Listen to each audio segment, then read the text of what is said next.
кажа, че Денис е така с нас от миналата година. Тук има прояви.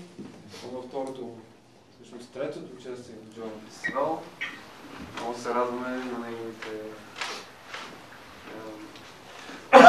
стихове с китара.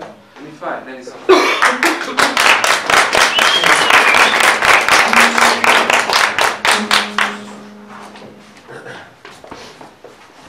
Ами те по-зарядните хора. Искам да виждам на възраст. И ми стига да видят примерно една песня, да се изразят по този начин. С мелодия само, няма нужда от думи. Обаче аз като съм по-млад и така се уча. Думите са много силни, така че всяко нещо си има. И аз между другото с китаристи като него съм просвирил на китара, защото преди свирих на пиано. И просто в един спор аз сега съм приготвил нови песни, но ще ви свиря и първата песен, която някога съм писал. Тя съответно е спорна тема на Лига с едно момиче, с което учи пиано. И понеже бях много млад и много агресивен като говоря, и написах песен, за да не звучи толкова агресивно. Защото като напсуваш някого, не върви. Като му изпееш, че идиот.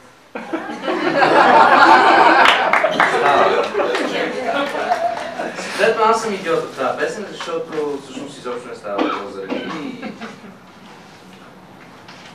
Да, това е първата песен, която съм писал и била плод на такива дискусии.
Можете да видите в много различен фънк електрически вариант с кахон.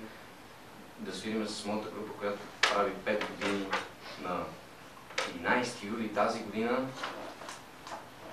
свираме на Витушка. И идеята беше просто да импровизираме. И аз хващам същата тази тетрадка и си импровизирам текста от този текст. И от други работи. Мисълта глава.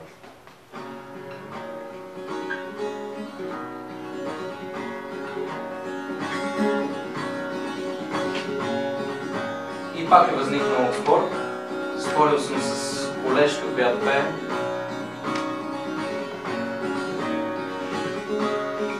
И нейното твърдение беше, че се занимава с музика, за да вдъхновява хората, а аз си казвам, че се занимавам с музика, или поне ще пиша, за да мога да дишам, защото иначе изкипявам.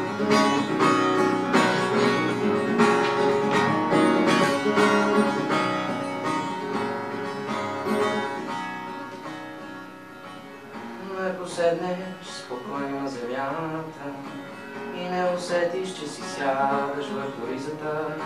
Ще се изчистиш от глупости главата и ще си преоблеш книзите. Ако тръгнеш късно вече пред града, без да си гледаш за секунди в краката, с часове ще ги разхождаш без една от глупостите ти в главата. Когато тялото ти почне да угасва, умът щъпетата поема веднага. Но често, щом усетиш, че зараства, пак глупости наливаш тъпата глава.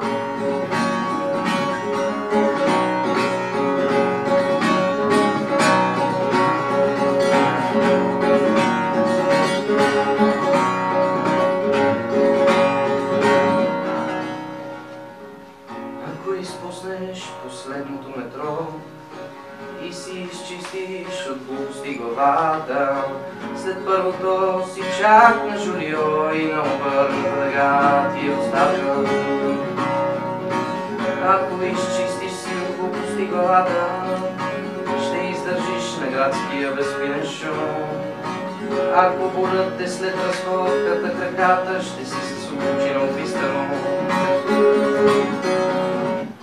Когато тялото ти почне да угасва, умът щъпетата поема веднага. Но често, щом усетиш, че зараства, пак глупости налива тъпата глава. Глупата глава.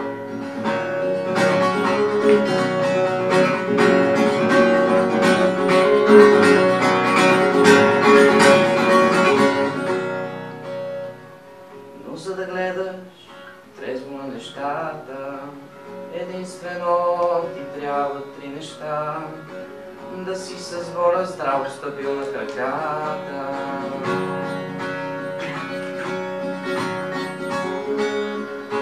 и си изчистена от глупости глава.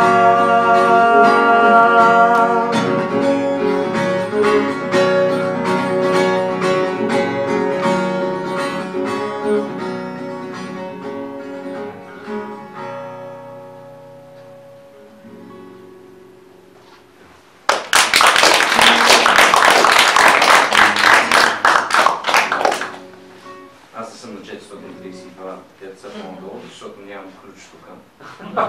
Директно ми всъщност е до. Това няма никакво значение.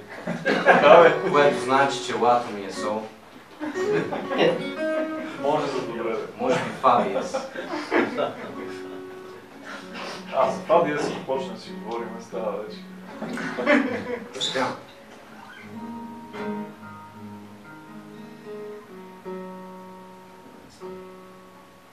Аз се опитвам още да се сетя за защото аз трябва да я знам много добре, защото е първата, обаче да. До тогава ще продължавам нататък. И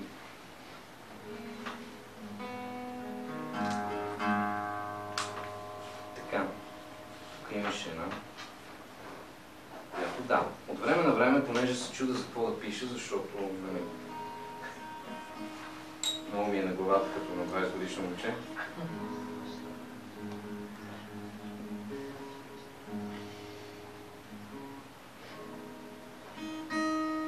И питам хора за думи, за теми.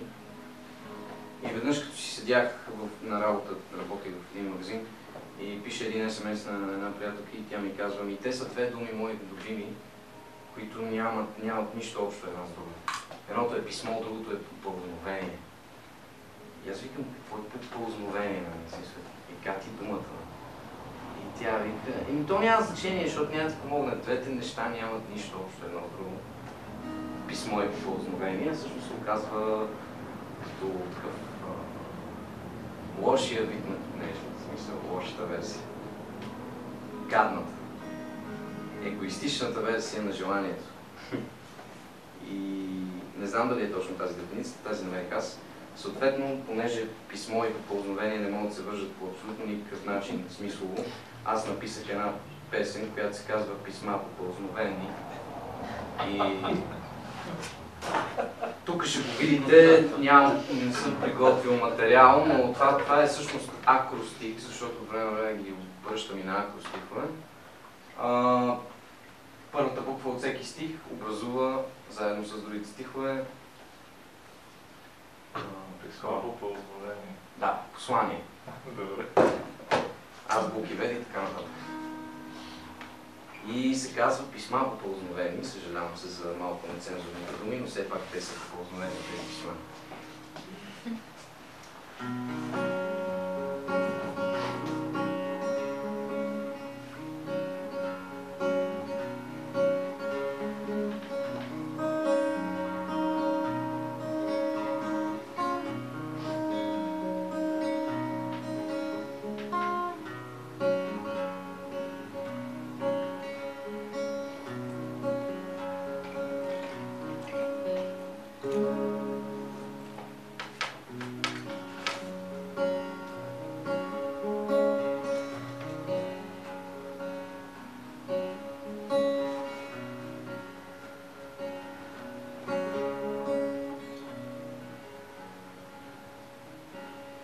Пак ще седна да попиша и от душицата ми бедна сетне ще се отмириша миризмата на неделност.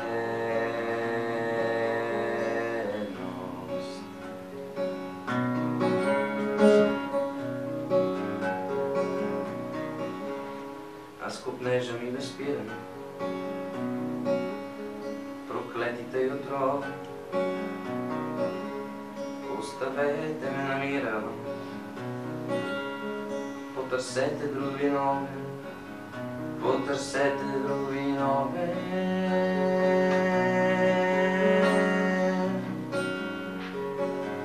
Потърсете други нови.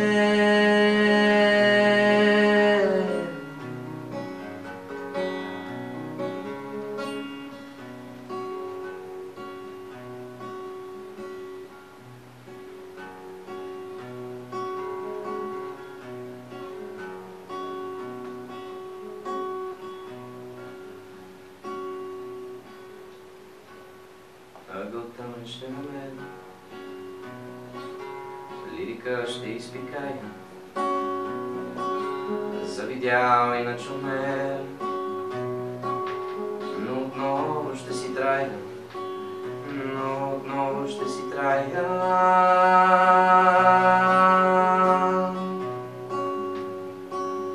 Но отново ще си трая.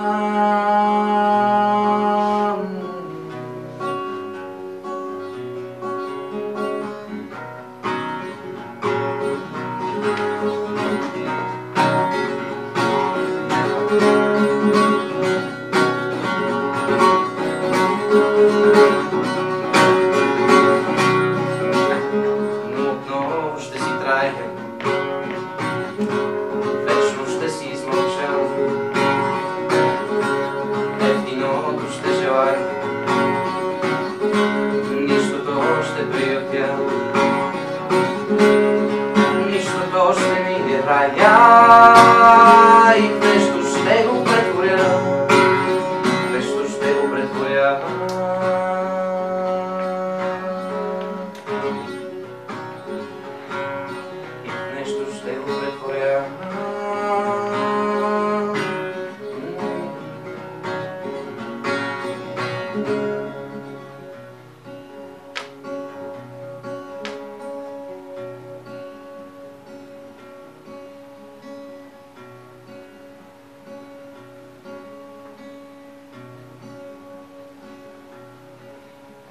пак ще седна да попиша и от душицата ми бедна сетне ще се отмирише миризмата на нередно.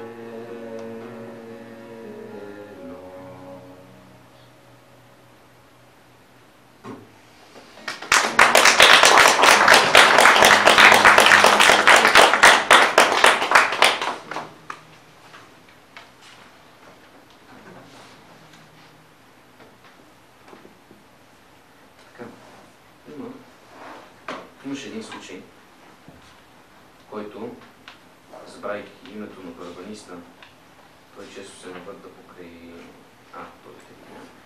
често се навърта покрай Софийски и свири на електронни барабани. И те го бяха фанали някъде другаде, нещо поне на Софийски. Преди няколко години беше. И го бяха обградили около 10 ченгета и го бяха заплашили с 20 000 лева глоба за свирене без разрешение, което не е така според закона. Те могат просто да му наложат глоба за вдигане на шум. Но те го бяха сплашили и добре, че беше един журналист, който те учтиво да му откажат, нали, чрез насилие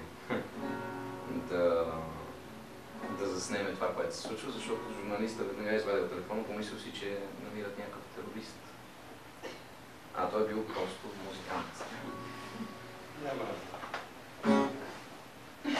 Така казвам тази песен, която се казва "Заключете ни".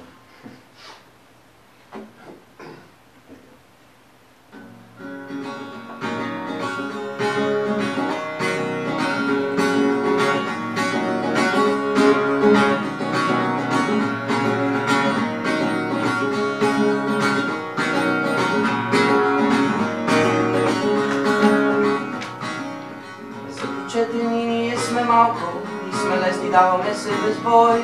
Не мислете колко е жалко, а пишете ни глоби безброй. Заключвайте всички артисти, обкрадете ги 20 ченгета. Те не са хора, те са терористи. Те не са хора, те са ракета. Ето го там на фейка с китара, без никакъв срам дига толкова шум. Заключете го бързо, мамо стара. Ако може, теглете направо куршум. Ако може, електрически стол. Ако може, колесете, не му стига зад решетките коми. Вземете му всяка стотинка, вземете. Подхвърлете му нещо зелено, протокол напишете, че ви налетял да шуми. Снимница окървавена и очи артистични да не е печал. Конфискувайте му оръжието и му го разбийте в тъпата кифа. Да се отлучи от изкуството и да се мъчи, да гладува, да боледува, да свиква. Да боледува, да свиква.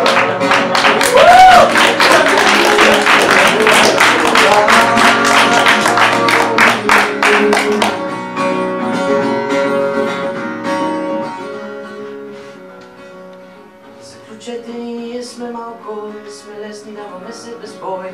Не мислете колко е жалко, а пишете ни глоби безброй. Заключвайте всеки артист, да го бие всяко ченге. Той човек не е, а терорист. Той човек не е, той е леке. Приберете и мен при него в затвора. Животът му там ще е много полезен. Там, само там ще попадне на хора. Сред тях ще умре и ще остане човек.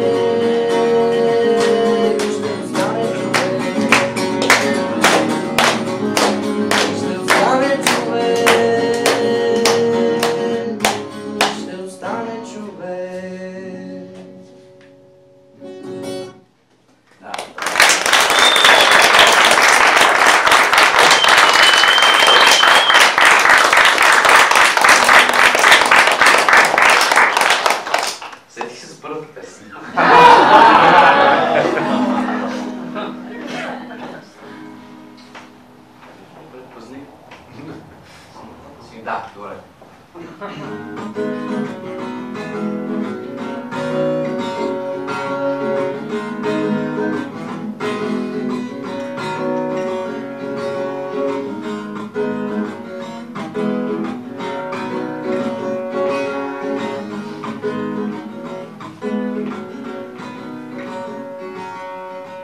Отново сам, безнадежно предпазлив, самотата си омразна и напразна, е загубен с мотив и нищо друго, нито сянка, ни следа.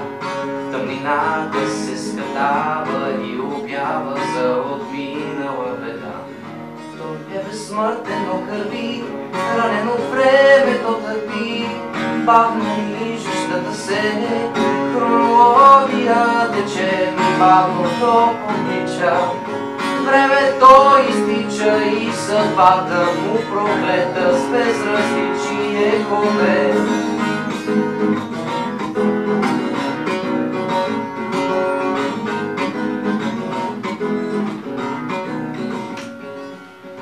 Отново сам е поел по пътя си, несъмнено неотърпен, но съмнително неравен крив. Отново там, където раят е лъжа и ангелите са затворници, без чувства, без покой, без крила. Няма годна тягнати, няма сбъднати мечти, нито слънце, ни луна, давят се в нищета.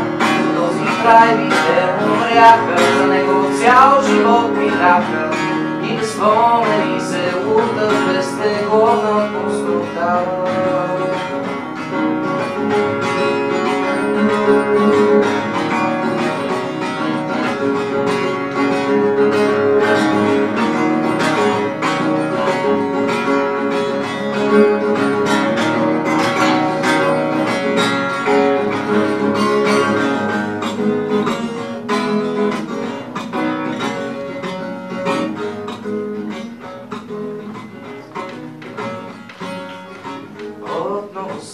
Сам с ушивия мотив, с вярата си безусловна е обречен, той далеч от край щастлив.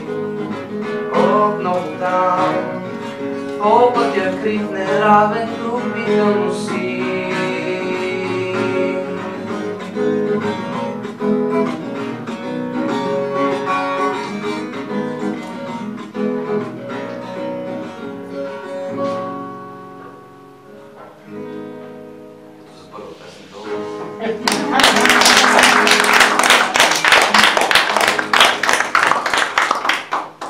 Всъщност има един адаж, който чете, който пише, който участваше в писа.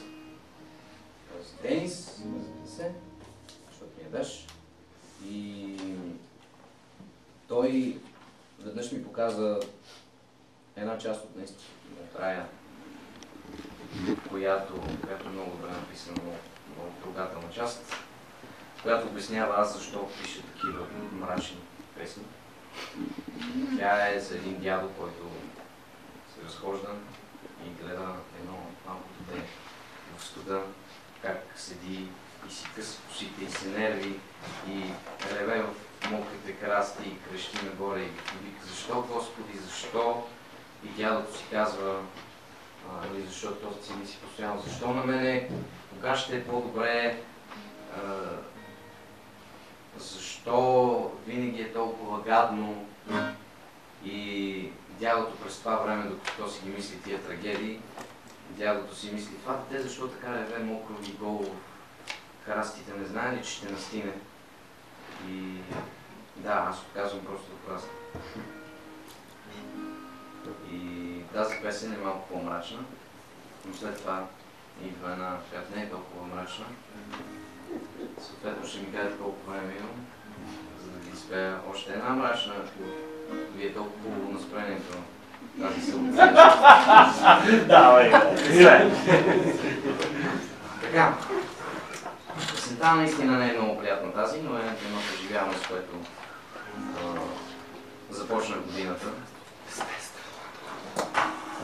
И тя обяснява абсолютно всичко, през което мина. в началото на годината.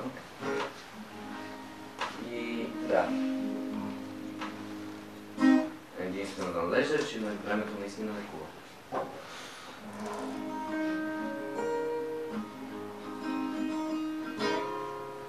Само да спомена, докато си не справям китарата, че вие сте първите, които чуват тази песен. Освен приятелите.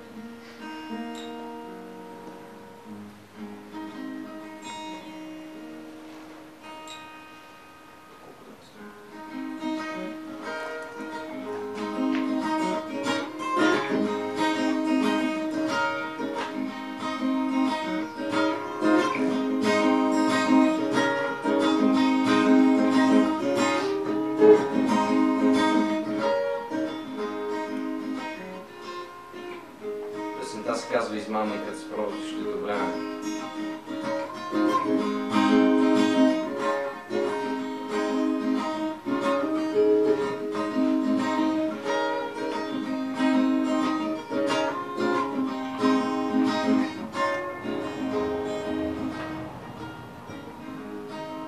Времето лекува,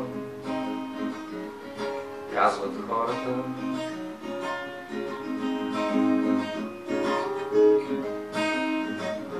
Хората са болест на човешка.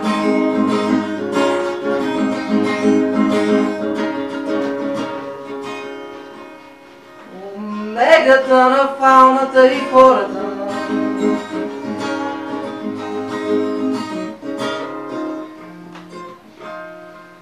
Вселенска комбинация погрешна.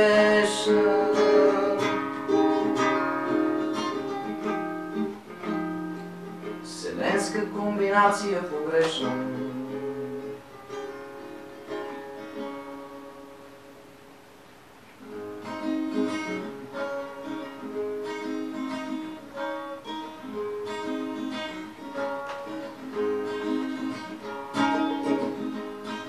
Науката не вярвам, от съм много.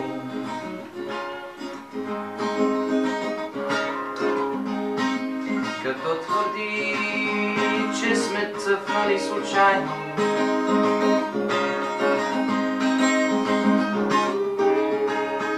Но и религии да дишам аз не мога.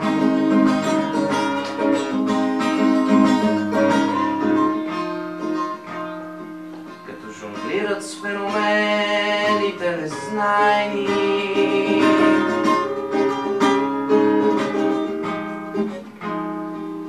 Жонглират с феномените незнайни.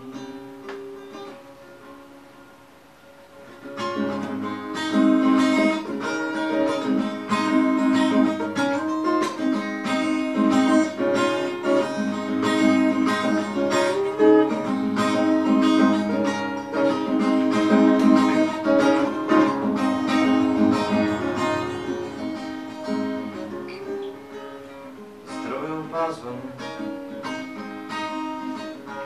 пробутват шарлатани.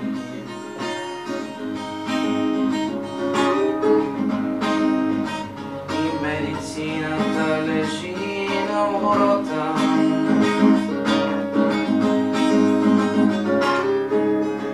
Други чудят се за какво да и се хвана.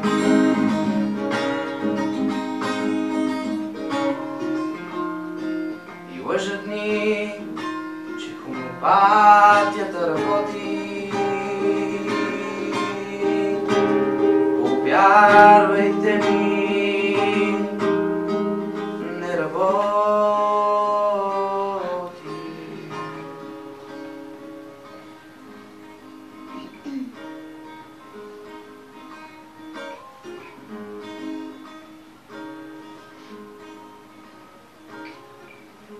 Но всичко най-малко ми лекува.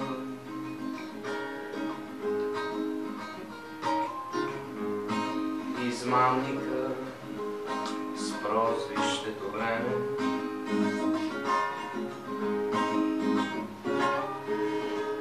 По-добър крадец не знам да съществува.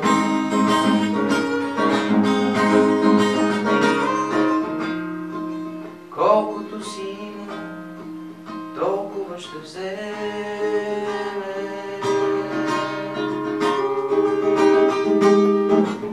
Колкото си имам, толкова ще вземе.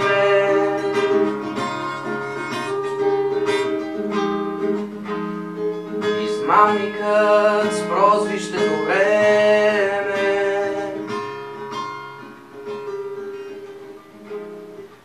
Колкото си имам, толкова ще вземе. Всичко ще си вземе.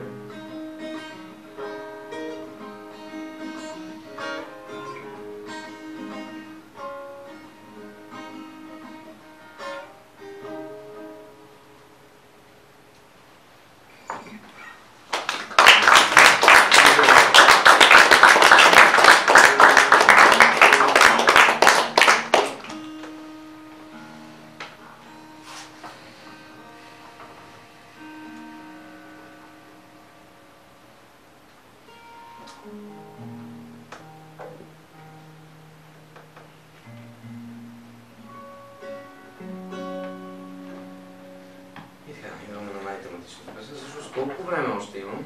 Последна песен? Добре. Що питаш? Тема Щом пита имам. Една Ти песен. можеш да имаш и две. Ако не беше попитал. Така де. Съм си написал текста, защото все пак съм още малък. И тепърво си тренирам паметта. Когато остарея, ще ме друса деменцията, така че никога не си запомня. Песента се казва Моят свят. Оптимист. Да.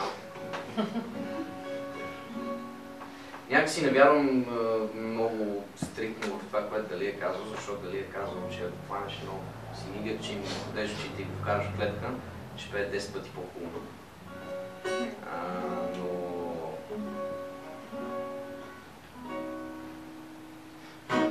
Но има причина да го е казал и много обичам да се придържам към тази причина.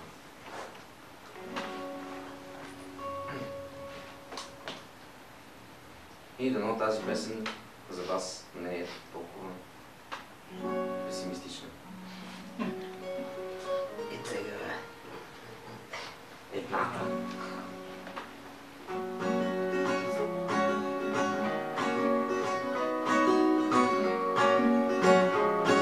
Казва се Моят свят.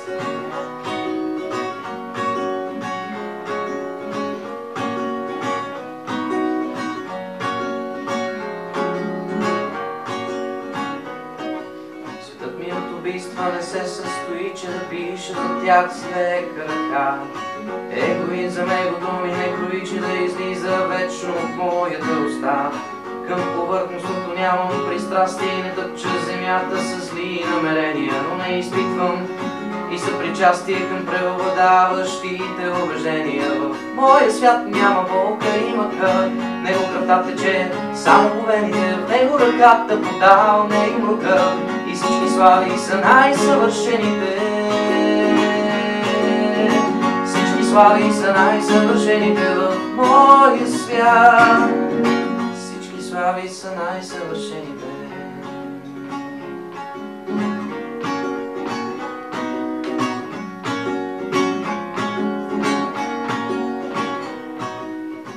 Изневяра в моя свят не светува измама, лъжа или удар под кръста. В моя свят никой не се е срамува от това, което върши със своите пръсти. В моя свят няма разочарование, няма омраза, жестокост, апатия. В моя свят няма дори изгнание, но аз съм изгнанник от вашия изпратник. В моя свят няма болка и мъка, него кръвта тече само по вените, в него ръката подава не и мъка и всички слави са най-съвършените. Всички слави са най-съвършените в моя свят. Всички слави са най-съвършените. Моя свят,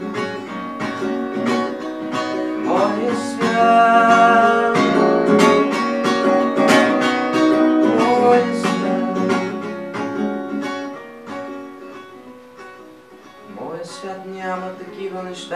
ако има съднос от вашия свят. В моя свят няма и нищета, в моя свят всеки човек е богат. Не пиша за гадостите от живота, защото това ми е само главата. Не съм и главата, съм и колота, нося на гръб и козеви в краката. Не пиша, защото това си помисля, пиша, защото така съм го виждал. Моя свят хич не е това смисъл, вашия описвам и ненавиждам. В моя свят няма лука и мъка, него кръвта тече само поверите, в него ръката подаваме и рука. И всички слави са най-съвършените, в моя свят няма лука и мъка, него кръвта тече само поверите, в него ръката подаваме и рука. И всички слави са най-съвършените.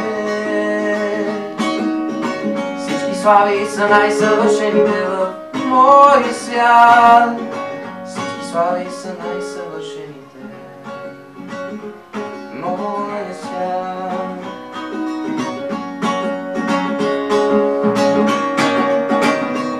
Моя свят.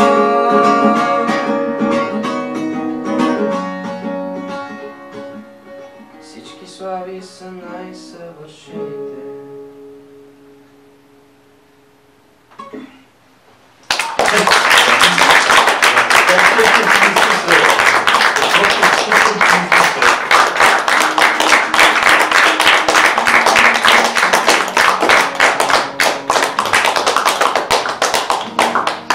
Ако е това е. Мога да изкарам още една-две песни. Айде още една. Последно. Айде на бис да го викам, да не мисля. Понеже му казах на Денис, че ще спи цяла нощ, понеже така обявил. Ако някоя песен не ви хареса, може да му кажете и той да измисли нова. Така обявил. Така. Много бих. Ами така. Ще карам примерно как съм. Тази също е малко що-горе тематична. Защото всички питат.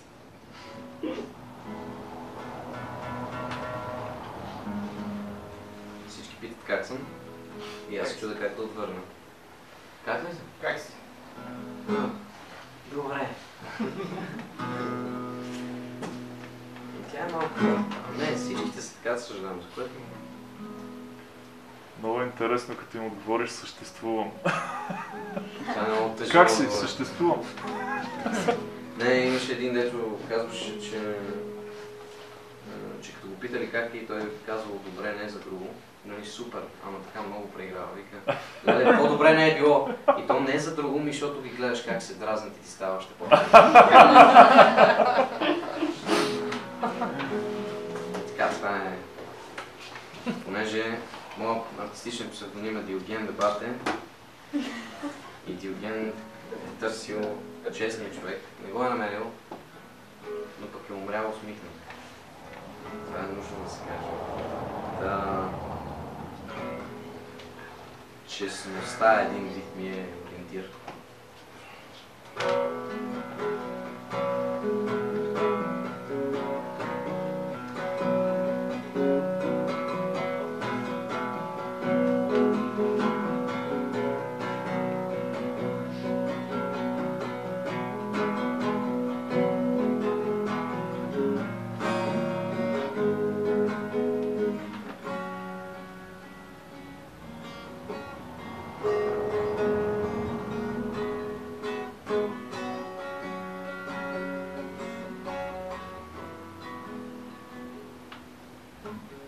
Колко лева ни трябват, за да се обичаме?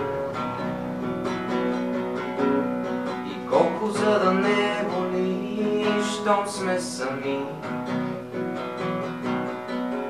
С колко скъпи дрехи трябва да се навличаме, за да стоплим душите си?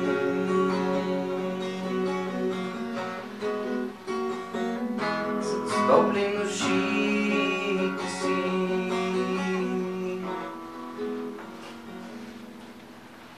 Колко евро в чужбина да разпилеем? Какъв език да говоря с какви чужденци? така на сърцето да живея, щом с нея стискам парите си.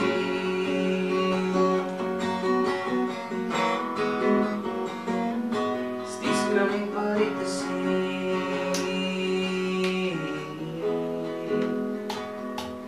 Имам само в джоба си дупки и в турбата вместо покупки стара тетрадка с стихове ценни. Дали според теб ще живея непълноценно? Имам и само в джоба си дупки и в турбата вместо покупки стара тетрадка с стихове ценни. Дали според теб ще живея непълноценно?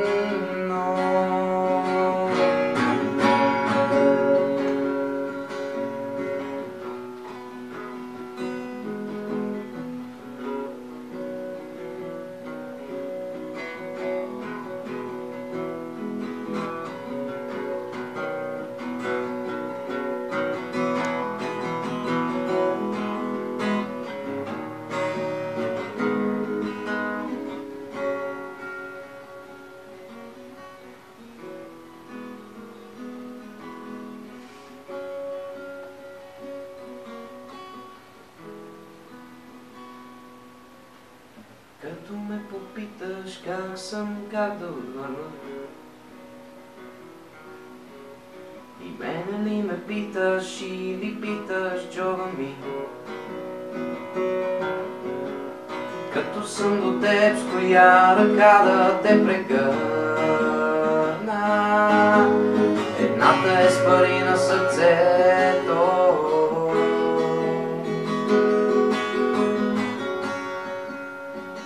другата от срам крия лицето си, крия лицето си.